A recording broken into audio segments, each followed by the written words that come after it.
طلعت قناة سمعتها قبل 9 سنوات، طلعت إحدى الأخوات في التلفزيون وجالسة على جنب كذا تقول السعودية، الفتاة السعودية مهضوم حقها، لم تعطى حقوقها. قالها المقدم ليه؟ قالت يا أخي لماذا ما يكون في السعودية نادي للنساء؟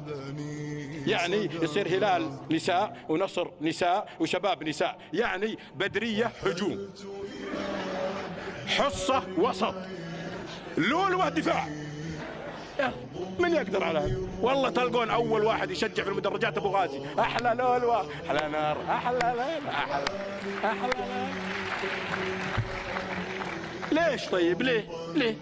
حنا في غنى عن هذا، نحن أعظم وأجل وأكرم من السفاهات هذه. أقسم بالله يا شباب هذه كلها سفاسف الله جل وعلا مقت كل شيء رذيل يخص كيانك أنت يا شاب ويخص كيانك أنت يا أختي.